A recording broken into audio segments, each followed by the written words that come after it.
ঢাকা মহানগর পুলিশের গোয়েন্দা শাখার প্রধানের পদে আবারও পরিবর্তন এসেছে। হারুনুর রশিদকে সরিয়ে মোহাম্মদ আশরাফুজ্জামানকে দায়িত্ব দেওয়ার পর মাত্র এক মাসের ব্যবধানে নতুন ডিবি প্রধান হিসাবে দায়িত্ব পেলেন রেজাউল করিম মল্লিক।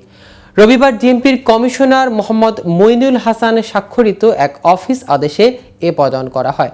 কিন্তু কে এই রেজাউল করিম, কিভাবে তার উত্থান, এ বিষয়ে বিস্তারিত থাকছে প্রতিবেদনের বাকি অংশে। কেটিভি নিউজ 24 চ্যানেল থেকে আপনাদের সাথে আছি আমি মাহমুদ রহমান সিয়াম। রেজাউল করিম মল্লিক 1998 সালে বাংলাদেশ পুলিশে যোগদান করেন। তিনি 17তম বিসিএস ব্যাচের কর্মকর্তা।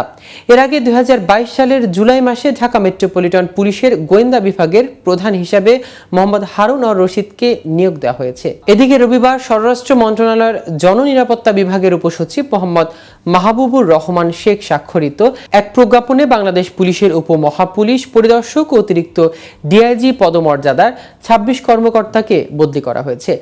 এর আগে ডিএমপির ডিবি প্রধান ছিলেন ডিআইজি আশরাফুজ্জামান। তাকে গত 31 জুলাই দায়িত্ব দেওয়া হয়। পরে আওয়ামী লীগ সরকারের পতনের পর তাকে পুলিশ লাইন্সে সংযুক্ত করা হয়। আশরাফুজ্জামান ডিআইজি হারুন আর রশিদের স্থলাভিষিক্ত হয়েছিলেন। তবে কোটা সংস্কার আন্দোলনে হারুন আর রশিদের বিতর্কিত কর্মকাণ্ডের কারণে তাকে ডিবি থেকে সরিয়ে ডিএমপি হেডকোয়ার্টারের ক্রাইমে অতিরিক্ত কমিশনার করা হয়। রোববার রাষ্ট্রপতির আদেশক্রমে স্বরাষ্ট্র মন্ত্রণালয়ের জননিরাপত্তা বিভাগের উপসচিব মোহাম্মদ মাহবুবুর রহমান শেখ স্বাক্ষরিত পুলিশ এক শাখা থেকে জারি করা প্রজ্ঞাপনে এ বদলি করা হয়েছে।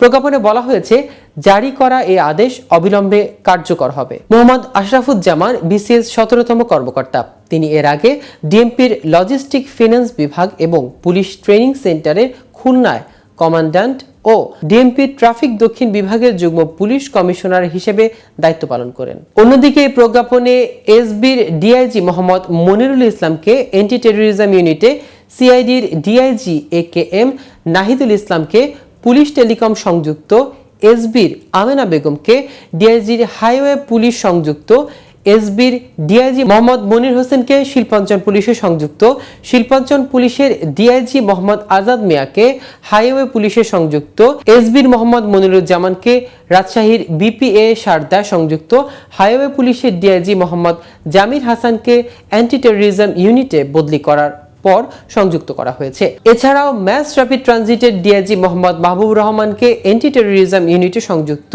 সিআইডির ডিআইজি শ্যামল কুমার নাথকে এপিবিএন সদর দফতর ঢাকা সংযুক্ত, ডিএমপির অতিরিক্ত commissioner S M Mostaq Ahmed খানকে এপিবিএন সদর দফতর ঢাকায় সংযুক্ত এবং পিবিআই ডিআইজি মিরাজউদ্দিন আহমেদকে রেলওয়ে পুলিশ ঢাকার ডিআইজি হিসেবে বদলির পর সংযুক্ত করা হয়েছে।